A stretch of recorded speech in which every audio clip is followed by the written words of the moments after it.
Class 10th के सभी विद्यार्थी, अब होने वाली आपकी बल्ले बल्ले, क्योंकि देख लीजिए आपका जो पूर्व परीक्षा पूर्वाभ्यास प्रश्न पत्र है इसका सेट ए हिंदी का आज हम देखिए पूरा पीडीएफ के जरिए कंप्लीट करेंगे। यहां से देख लीजिएगा सब कुछ आपको पीडीएफ के जरिए यहां पर मैं प्रोवाइड कराने वाला हूं। तो यहां से देखिए देर किस बात की है, फटाफट से शुरू करते हैं, पूरा सॉल्यूशन समझ लेते हैं।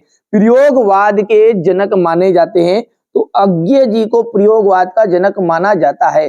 हारिल पक्षी की जो तुलना है वो भगवान कृष्ण से की गई है। विभानुभाव, व्याभिचारी, योगा, दृशा, निष्पत्ति, ये जो परिभाषा है ये है भरत मुनि ने दी थी रस की। ठीक है, नेताजी की मूर्ति लगवाई गई थी, नेताजी की मूर्ति लगवाई गई थी नगर पालिका के द्वारा।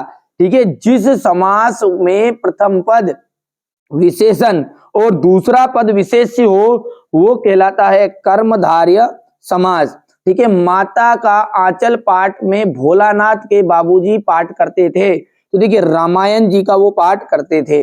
चलिए, उत्साह जो है, उत्साह एक आह्वान गीत है। भावों को उद्दीपित करने वाले पदार्थ उद्दीपन कहलाते हैं। भाव प्रधान साहित्य को, ठीक है, भाव प्रधान साहित्य को अपन क्या कहते हैं? ठीक है, तो यहां पर देख लीजिए इसका आंसर रहेगा, यहां पर देख लीजिए इसका काव्य एकदम राइट आंसर रहेगा, है ना, क्या रहेगा? काव्य। चलिए आगे बढ़ते हैं। बाल गोविंद जो भगत है, बाल गोविंद भगत वो की प्रतिभाइयों डेडेस मास में शुरू होती है थी, तो ये देखिए चैत मास में की फागुन की कार्तिक, तो यहाँ पर देखिए कार्तिक एकदम राइट रहेगा। आगे बात करें तो यहाँ पर देख लीजिएगा वाक्य में किसी कार्य के निषेध अर्थात ना होने का बोध होता है, तो वहां निषेधवाचक, ठीक है, वाक्य होता है। चलिए, साना साना हाथ जोड़ी पाठ गद्य की यात्रा वृत्तांत विधा में लिखा गया है। चलिए आगे बढ़ते हैं और अगला देखते हैं ना। यहां से देखिए आप घबराइए मत, आपको पूरा सॉल्यूशन मैं दूंगा। ठीक है, आपको बिल्कुल संकोच नहीं करना, चिंता नहीं करनी है ना। चलिए आगे देखते हैं। वीर, असत्य और असत्य होता ना आपको। वीर व्यक्ति अपनी स्वयं प्रशंसा करते हैं, तो भैया जो अपनी खुद की प्रशंसा करे, खुद की बड़ाई करे, वो काय का भी है। ठीक है, तो ये आपका असत्य रहेगा। दृश्य, दृश्य काव्य में अभिनय तत्व प्रधान होता है, बिल्कुल राइट बात है। नाटक गद्य की गौण विधा में आता है, ये आपका असत्य रहेगा। लखनऊ का बालम खीरा प्रसिद्ध है, सत्य है। शब्द शक्ति 3 प्रकार की, एक बार राइट, एकदम राइट बात है। और लेखक जो है, ठीक है, मनोविज्ञान के विद्यार्थी थे। सप्तक, सप्तक का आपका जाएगा 7 का समूह। और यहां पर प्रस्तुत के माध्यम से अप्रस्तुत का बोध, अन्योक्ति अलंकार, जिसका ज्ञान कम हो उसे अपन कहते हैं अल्पज्ञ। ठीक है, लोकोक्ति का जाएगा कहावत। लोकोक्ति को जो छोटे रूप में होती है वो कहावत कहलाती है, और बड़े रूप बन जाती है तो लोकोक्ति बन जाती है। ठीक है, श्रुति ये आ जाएगा आपका शब्द ध्वनि। और अंत में आपका ये जो खेदुम, देवी देवताओं का निवास, इस देवी देवता का निवास को अपन कहते हैं खेदुम। चलिए अगला है एक वाक्य उत्तर। जय शंकर प्रसाद की आत्मकथ्य कविता किस पत्रिका में प्रकाशित हुई थी? तो वो हुई थी हंस में। किसमें? हंस में। अनुभाव किसे कहते हैं? देखिए, आश्रय के मनोगत भावों को व्यक्त करने वाली शारीरिक चेष्टाओं को क्या कहलाती है? आपकी कहलाती है अनुभाव। तो यहां पर मैं लिख देता हूं, थोड़ा सा बड़ा है, तो ये मैंने लिख दिया। आश्रय के मनोगत भावों को व्यक्त करने वाली शारीरिक चेष्टाओं को क्या कहते हैं? अपन विभाव कहते हैं। स्क्रीनशॉट ले लीजिए यहाँ से आप पहले, तो थोड़ा सा बड़ा करते हैं, फिर अब यहां से आप देखना है ना भैया। आप तो ध्यान से समझो, मेरी जवाबदारी पूरे आपको 75 दिलाने की। ठीक है, सांस्कृतिक निबंध हमें किससे टकराने की प्रेरणा देते हैं? स्वर। ठीक है, इसको आप कर लेना है। 2 स्वरों को आपस में मिलाने वाली संधि होगी स्वर संधि, है ना। भोलानाथ और उसके साथी अमोले को घिसकर क्या बजाते थे? तो बजाते थे भाई साहब शहनाई। ठीक है। हिरोशिमा नामक कविता किस काव्य संग्रह से ली गई है? सदा नीरा। चलिए आगे देखिए। अब यहां से क्वेश्चन नंबर 6 से इनसे यहां से देखिए, पहले तो आप पेपर का स्क्रीनशॉट लीजिए फटाफट फटाफट जल्दी से, है ना। ये तो आ गया आपका क्वेश्चन नंबर 11। इसके बाद में ये क्वेश्चन नंबर 12 रहेगा, 13। ठीक है, इसका सॉल्यूशन देख लीजिए, ये अपन पीडीएफ के माध्यम से सीखेंगे, यहीं पे देख लीजिएगा अभी, है ना ये। ठीक है, आप तो घबराना नहीं है। चलिए यहां से देखिएगा, ये क्वेश्चन नंबर 17 है आपका, ये 18 है। ठीक है भैया, 19 हो गया। 19 के बाद में यहां से देख लीजिए, ये क्वेश्चन नंबर आपका 20, 21। फटाफट फटाफट स्क्रीनशॉट लो, है ना भैया। चलिए इसके बाद में ये आपका क्वेश्चन नंबर 22 और ये आपका अंतिम क्वेश्चन नंबर 23। तो ये तो आपका पेपर हो गया। अब रही बात क्वेश्चन नंबर 6 से, यहां से आप स्क्रीनशॉट लीजिएगा, है ना। ये थोड़ा सा छोटा यहां से कर देते हैं अपन, ये देखिए नंबर डले हुए हैं ना, कर लोगे कंप्लीट बढ़िया से। इसके बाद में अपन बात करें तो क्वेश्चन नंबर 6 के बाद में ये यहां से देख लीजिएगा, क्वेश्चन नंबर 6 तो ये हो गया आपका, है ना। अब देखिएगा यहां से, है ना, हो गया इतना, हो गया। अब देखिए आगे बढ़ते हैं और अगला देखिए, ये नागार्जुन का है, तो नागार्जुन का अपने को ये नहीं लिखना, रचनाओं से लिखना है, यहां से लिखना है अपने को, है ना। ये रचनाएं लिखनी नहीं है, ठीक है भैया। भाव पक्ष हो गया, स्क्रीनशॉट लेते जाना आप तो तुरंत।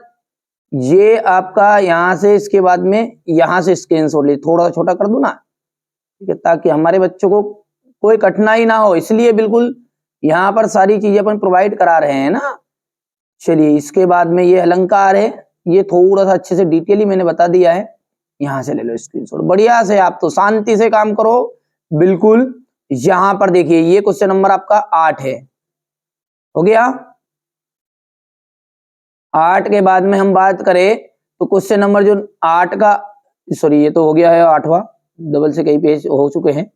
ये देखिए क्वेश्चन नंबर जो 9 है, ये देख लीजिएगा, है ना, नंबर भी डले हैं ना। ठीक है, यदि आप वार्षिक परीक्षा की अच्छे से तैयारी करना चाहते हो, और क्या करना ही पड़ेगा, क्या करेंगे फिर अपन, ठीक है। तो ये जो अपन ने, ये जो आपके अच्छे से तैयारी करना चाहते हैं, तो इसके लिए मैंने 6 पेपर आपको प्रोवाइड कराए हैं। 6 पेपर, ओरिजिनल पेपर भी जैसे आएगा, देखिए वार्षिक पेपर जो रहता है ना, उसका सामने नहीं बताते हैं, तो उन 6 पेपरों को आप कंप्लीट करेगा, भरोसा रखिए। ठीक है, कहां पर मिलेंगे, इसी डिस्क्रिप्शन में लिंक भी है प्ले लिस्ट की, हो गया। फिर इसके बाद में ये दोहा चंद है 11वां प्रश्न का, कोई सा भी एक उदाहरण लिख देना। दोहा का उदाहरण तो सब जानते हैं कि कौन सी, वो श्री गुरु चरण सरोज रज निजमन मुकुर सुधार बरनौ रघुवर विमल जसु जो दायक पलचार, ये सब क्या दोहा है। साई इतना दीजिए जामे कुटुम समाए, ये सब दोहा जो है वही चीज अपन बोलते हैं। इसके बाद में अगला देखिएगा, जीवनी और आत्मकथा में आपका अंतर है, ये कर लेना है, यहां से स्क्रीनशॉट लेते जाओ। यदि हम बात करें तो अगला क्वेश्चन आपका ये देख लीजिएगा, यहां पर ये क्वेश्चन नंबर आपका कौन सा है ना, तो ये है आपका क्वेश्चन नंबर 13। तो ये रामरक्षी बेनीपुरी का आपको जीवन परिचय अपने एमपी बोर्ड में नहीं आता है, यहां से आता है, ये रचनाओं से, हो गया। इसके बाद में ये आपकी भाषा और शैली हो गई, थोड़ा छोटा कर देना, बिल्कुल आप निश्चिंत रहो, ये हो गया। इसके बाद में यहां से देख लीजिएगा, ये मैंने थोड़ा सा अच्छे से बताया है ताकि आपका एक नंबर भी नहीं कटे। आप अभी हाल फिलहाल के लिए अभ्यास पेपर के लिए क्या करेगा, छोटा लिख देना, ठीक है, ये जांचने आंचने वाले तो है नहीं, ठीक है भैया। चलिए इसके बाद में यहां से देख लीजिएगा, ठीक है भैया, ये आपका क्वेश्चन नंबर 15 है,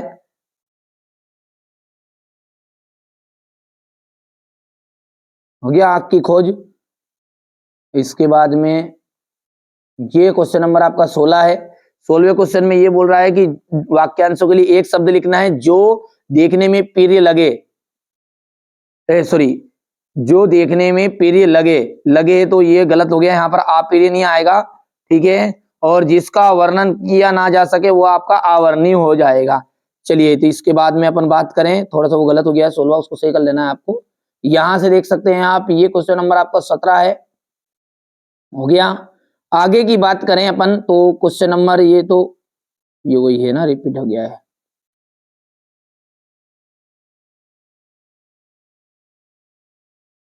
ठीक है, इसके बाद में आपका जो अगला है,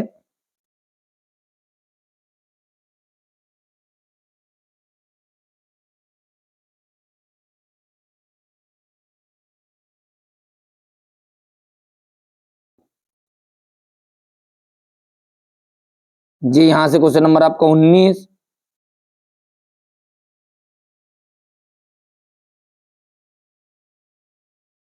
यहां पर देख लीजिए ये क्वेश्चन नंबर आपका 20 जो है, और ये आपका 22वां क्वेश्चन है। थोड़ा 21वां नहीं मिल पाया था तो उसको आप कंप्लीट कर लेना।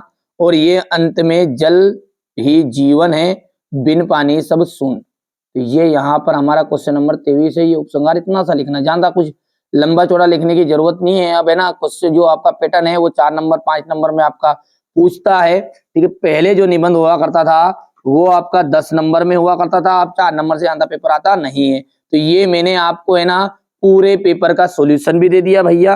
अच्छे से आप तैयारी करिए, मेहनत करिए, कंप्लीट करिए, और कोई भी दिक्कत है तुम ठीक है मुझे बताइए, फिर से मैं आपके लिए पूरी मदद करूंगा। वार्षिक परीक्षा के लिए यदि आप वास्तव में नंबर चाहते हैं और अच्छे से मेहनत भी करना चाहते हैं तो देख लीजिए कुछ यहाँ पर पेपर है। ये पेपर मैं आपको प्रोवाइड करा रहा हूँ। इस तरह के पेपर रहते हैं, ये मैथ्स के हैं। ठीक है, ये देख लीजिए CDE F है। ठीक है, ये F तक हो गया। इसके बाद में आप चाहे तो ठीक है, ये आपका 12वीं वालों का है। इस तरह से सारे हैं ना, ये 12वीं वालों के हैं। ये सामने मैथ्स के रखे थे अभी निकाल के। तो यहाँ से आप घबराना नहीं है। ठीक है, इस तरह से मैं आपको चाहे हिंदी हो, विज्ञान हो, कुछ भी हो, रियल पेपर जो है सामने नहीं बताऊंगा। इतनी बात आप ध्यान से रखिएगा। ये तो पूरा सॉल्यूशन दे दिया। वार्षिक परीक्षा का पेपर जो है रियल कभी भी सामने नहीं आएगा, इस बात का आपको विचार करना है। हाँ, उन पेपरों में आपका फंसा हुआ मिलेगा, ये बात जवाबदारी है। ठीक है, जो 5 पेपर 6 पेपर बताऊंगा कर लीजिए कंप्लीट। और यदि 2 दिन में भी आप एक पेपर करोगे ना तो 10 दिन में 11 दिन में हो जाएगा। और 10 दिन आपके पास है अभी, ऐसा नहीं है। और मेहनत करोगे तो एक व्यक्ति एक दिन में एक पेपर याद कर ले। ठीक है, चलिए तो मिलते हैं अगले वीडियो में।